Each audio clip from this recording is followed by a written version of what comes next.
Merhabalar arkadaşlar, kanalıma, videoma hoş geldiniz. Olduğu gibi kumaşımızı düzeltiyoruz arkadaşlar. Bakın benim böyle bir kumaşım var. Gördüğünüz gibi üstü de eğri. Ve ben bu kumaşımı düzeltmek için şöyle bir çizgi çekiyorum. Sabunumla şöyle düzeltiyorum. Herkes kendi ölçüsüne göre kesip dikebilecek arkadaşlar. Pratik, kolay bir şekilde hesaplayarak pantolonumuzu ister bol paça ister dar paça dikeceğiz. Evet, şu kenarındaki kumaş kenarını da çizelim. Şu şekilde.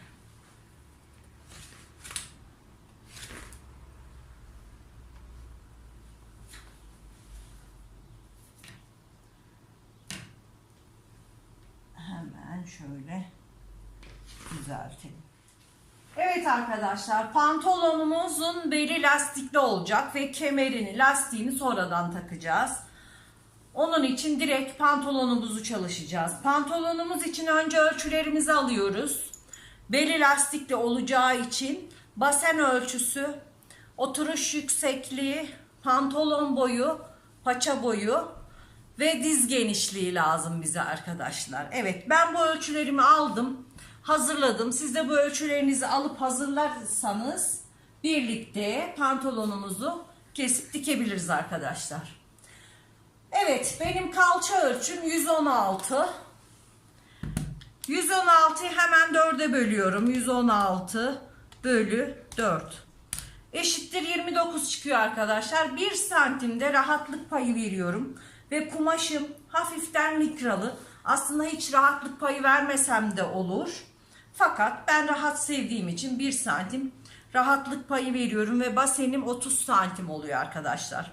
Şimdi pantolonumuzun çizimine başlamak için ilk önce bize oturuş yüksekliği olan ölçümüz gerekiyor.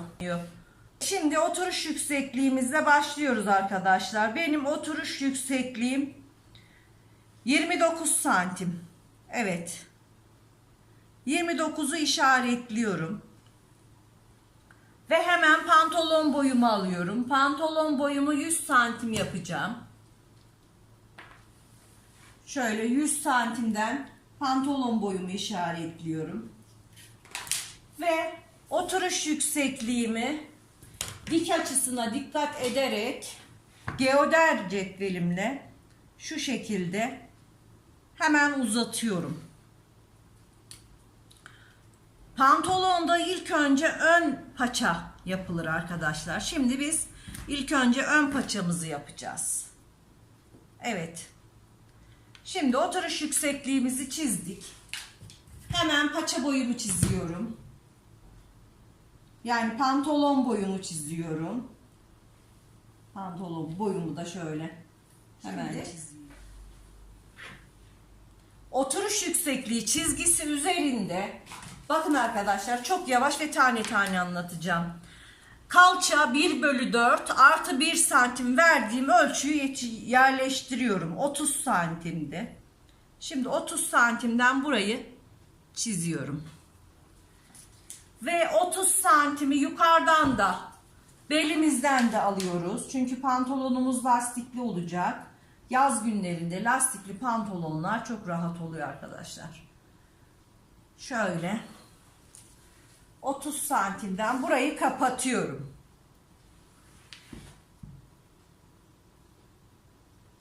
Evet. Burayı kapattık arkadaşlar. Şimdi şu çizgiyi uzatıyoruz. Arkadaşlar bana hep mesajlarda pantolon ağlarının düzgün olmadığını ve çektirdiğini söylüyorlar. Pantolon ağımızın düzgün olabilmesi için, rahat giyilebilmesi için burada hesaplama yapmamız gerekiyor arkadaşlar. Kalça ölçüsü 1 bölü 4 artı 1 yapmıştık ve burayı 30 santim olarak çizmiştik arkadaşlar. Ve bu 7,5 santimi ön ağımız, bakın bu arkadaşlar. 7,5'u işaretliyoruz. Aynı işareti yukarıya doğru da alıyoruz. 7,5. Evet arkadaşlar, şimdi şuradan yukarıdan aldığımız işaretten 1 santim dışarı çıkıyoruz. 1 santimde belden içeri giriyoruz. Şöyle 1 santim belden içeri giriyorum. Ve belden 1 santimde aşağıya iniyorum. Şu şekilde. Bakın. Şimdi benim ağımı birleştireceğim yer burası. Belden 1 santim aşağıya indim. Bu çizgiden 1 santimde içeri girdim ve şu köşeyle şurayı düz çizeceğim. Bakın arkadaşlar. Ağımızın çok düzgün olması için yapmamız gereken, bakayım gözüküyor mu? Evet. Şöyle gayet yakından şöyle gösteriyorum. Bakın arkadaşlar. Bakın. 7,5 santim buraya çıktım. 7,5 santimde buraya yukarıya doğru çıktım. 1 santim dışarı çıktım. Ve belden aşağıya 1 santim indim. 1 santimde bu çizgiden içeriye girdim arkadaşlar. Bakın şimdi şurayı şu şekilde gördüğünüz gibi ağımızı oluşturmak için çiziyorum. Evet. Şimdi bu çizgiyi gelişine göre şu şekilde şöyle ağımı oluşturuyorum. Evet, bakın cetvelle de çizebiliriz, elimizle de çizebiliriz. Ağımızı şöyle pratik bir şekilde, gayet güzel bir şekilde oluşturduk. Evet arkadaşlar. Şimdi ise pantolonun en önemli yeri, ütü hattı, düz boy ipliği denen ütü çizgimizi bulmaya geldik. Evet, şimdi şu köşeden şuraya, bura bizim ağımız. Burayı ölçüyoruz. Kaç santimse 2'ye bölüyoruz. Evet, burası 38 santim. 38 bölü 2 yapıyoruz ve 19 ölçüsünü. Yani ütümüzün, pantolonumuzun ütü hattını, düz boy ipliğini buluyoruz arkadaşlar. Şuradan 19'dan işaretliyorum. Ve bir sorulan soru daha. Şimdi bunu kumaş kenarından mı alıyoruz yoksa çizgiden mi diye. Bizim ölçümüz bu çizgiden arkadaşlar. Bakın bu çizgiden buraya, buraya. Bakın bu çizgiden bu çizgiye, burayı 1 bölü 2 yapıyoruz ve ütü hattını buluyoruz. Ütü hattı çizgimiz burası arkadaşlar. Şimdi bu çizgiyi düzgün alabilmek için kenardan ölçüyorum. Bakın kenara kadar 21,5 ve ben bu ütü hattını düzgün olması için bu kenardan gelen ölçüsünü şu şekilde işaretlerimi alıyorum. Yanlışlık olmasın diye. Şöyle pantolon boyuna kadar, aşağıya kadar bu çizgiyi çiziyorum. Çünkü kumaş kenarları düzdür arkadaşlar. Evet, şimdi uzun cetvelimizle bu ütü hattımızı, düz boy ipliğimizi şöyle çiziyoruz. Aşağıya kadar çiziyoruz. Ve bu çizgi üzerinde paçamızı ve diz boyumuzu bulacağız arkadaşlar. Evet. Diz boyunu nasıl buluyoruz? Ölçerek de bulabiliriz. Şöyle de bulabiliriz. Belden pantolon boyumu ölçüyorum 100. Bölü 2 yapıyorum 50. 6 santim fazlasını veriyorum 56 santim. Arkadaşlar belden tutuyorum. Şu şekilde 56 santim diz ölçümü buluyorum arkadaşlar. Evet. Diz boyu ölçümüz. Hemen yerleştiriyorum. Ben dizimizi 12 yapalım. Şöyle 12 bir tarafa, hatta 13 yapalım, daraltmadan yapalım. Evet, rahat olsun. 13. 13'te bir tarafa yapıyorum. Paçamıza gelince arkadaşlar, bakın bu dizi bu şekilde çizelim. Şöyle. Evet. Diz ölçümüz burası. Şimdi yapacağız çünkü paçaya doğru ayarlayalım. Evet. Şimdi paça ölçüsüne gelince,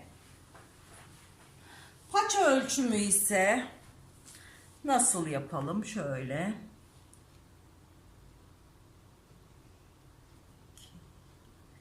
Paça ölçüsünü de aynı yapalım. Dizle beraber olsun. 13. Ben bakacağım tabii daha bu ölçü benim pantolonuma göre nasıl diye. Evet, şimdi paça ölçümüzü, diz ölçümüzü düz birleştiriyoruz. Bu diz ölçüsü, paça ölçüsü size kalmış arkadaşlar. İstediğiniz ölçüde, bollukta yapabilirsiniz. Ben şimdi şöyle size gösterebilmek için yapıyorum. Evet. Şimdi şöyle yan dikişimizi kavisli cetvelimizde biraz şöyle hafiften çiziyoruz. Ve daha sonra cetvelimizi çevirerek şu şekilde burayı birleştiriyoruz. Şöyle birleştiriyoruz. Bakın pantolonumuzun kalıbı çıkmaya başladı. Evet, şöyle yapalım. Şurayı da şöyle gelişine göre yaptığımız zaman diz ölçümüzü biraz genişletmiş oluyoruz. Diz ölçümü ben 1 santim daha genişlettim ve 14 yaptım. Evet. Şurayı da ayarlayalım.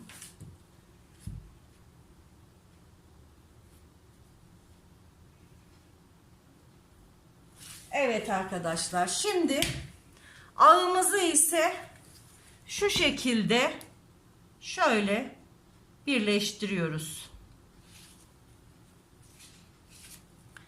Ve ağımızın daha düzgün olabilmesi için şuranın ortasını buluyoruz. Ve ortasından ya 0,5 içeri giriyoruz arkadaşlar. Şu şekilde.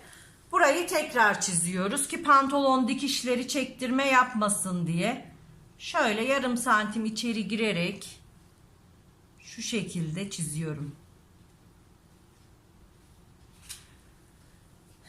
Evet arkadaşlar, pantolon kalıbımız çıktı.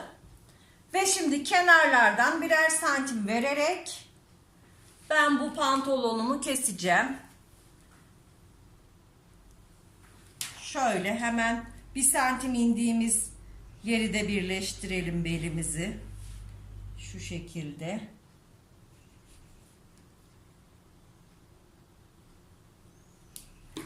Evet arkadaşlar. Şimdi birer santim pay vererek kenarlardan kesiyoruz. Evet arkadaşlar, ön paçamızı kestik ve ön paça çıktığı zaman pantolonumuz çıkmış sayılıyor arkadaşlar. Evet, ben kumaşımı ters çevirdim ve üzerine bu şekilde ön kalıbımı yerleştirdim. Şimdi yan belden şöyle 3 santim çıkma yapıyoruz. Yandan da 2 santim çıkma yapıyoruz. Diz boyundan 2 santim, paçalardan 2 santim, şöyle 2 santim, dizden de 2 santim veriyorum. Ve ağımıza geliyoruz arkadaşlar. Arka ağımızı ön ağımızdan 1 santim eksik yapıyoruz. Yani ön ağımızı 7,5 bulmuştuk. Şimdi arka ağımızı ön ağdan sonra 6,5 santim şu şekilde şöyle uzatıyorum. Ve şuradan ağımın gelişine göre çiziyorum. 1 santim de aşağıya iniyorum şu şekilde. Bakın. Evet, şimdi ağımızı bu şekilde geliyoruz. Ve bu indiğimiz yerden şu şekilde çiziyoruz. Ve ağımızı şöyle pratik bir şekilde buradan şöyle ağımızı çiziyoruz arkadaşlar. Bakın arka ağımızı şu şekilde çizdik. Ve şuradan şöyle ağımızı çizerek, verdiğimiz santim ölçüleriyle birleştirerek şu şekilde devam ediyoruz. Evet. Bakın dizden, paçadan 2'şer santim çıktığımız yerleri düz bir şekilde birleştiriyorum. Ağımı ise kavisli bir şekilde şöyle birleştirerek çiziyorum. Ve buralardan keseceğim. Belimizi de öyle. Ve burada ütü hattından yukarıya 4 santim çıkıyorum. Ve arka belimi yükseltiyorum. Şöyle yan dikişle yanımızda sıfırlayarak şöyle çiziyoruz arkadaşlar. Bakın. Gözüktü mü ona bakacağım hemen. Evet bakın arkadaşlar. Şöyle yakından göstereyim. Bakın. Ütü hattından yukarıya 4 santim çıkıyorum. Yanıma cetvelimi düz koyuyorum ve bu 4 santimden geçecek şekilde şöyle çiziyorum arka belimin yükseltisini. Ve burası da tamam. Şimdi bakın buraları göstereyim pantolonumun. Ve yanı da çiziyoruz şu şekilde. Bakın arkadaşlar yanı şu şekilde. Burada aynı şekilde nasıl kullandıysak cetvelimizi şöyle ters çeviriyorum bu şekilde paylarını vererek. Burayı da cetvelle düz uzatarak şu şekilde bakın. Ayrıntılı bir şekilde pantolonumu anlatmaya çalıştım arkadaşlar. Şu şekilde paçamızın dikiş payını da vermiştik. Şöyle uzatıyorum. Ve pantolonumuzun kesimi bu kadar arkadaşlar. Pantolonumu kesiyorum. Kemerimizi sonradan takacağız. Daha önceki videolarımda kemer takma işlemi vardı. Ben şimdi bunu kesiyorum arka bedenimi. Dikiş paylarını önde vermiştim. O yüzden şimdi çizgiden kesiyorum. Ayrıntılı bir şekilde anlatmaya çalıştım arkadaşlar. Çünkü sürekli soruyordunuz. İnşallah anlaşılır olmuştur. Evet bakın arka belimi de kesiyorum. Önemli olan pantolonumuzun ölçülerini düzgün alıp düzgün bir şekilde kesebilmektir. Bakın şurayı çizgiden şöyle kesiyorum. O yüzden ben de kesimini biraz ayrıntılı anlatmaya çalıştım. Şimdi hemen pantolonumun ağlarını birleştireceğim. Yan dikişlerini, bacak aralarını ve lastikli kemer hazırlayıp pantolonumu bitirip sizlerle bitmiş halini paylaşacağım arkadaşlar. Daha önceki videolarımdan da biliyorsunuz nasıl dikileceğini. Evet arkadaşlar, şimdi ben pantolonumun dikişlerini yapıp bitmiş halini sizlerle paylaşıyorum. Evet arkadaşlar, pantolonumuz bitti. Bakın çok güzel bir pantolon oldu. Evet, şöyle paçalarını duble paça yaptım. Bakın gördüğünüz gibi. Çok harika, şık bir pantolonum oldu arkadaşlar. Siz de kendinize bu şekilde, bu ölçülerle dikebilirsiniz arkadaşlar. Teşekkür ediyorum. Hepinize kucak dolusu sevgiler. Hoşça kalın, sağlıkla kalın.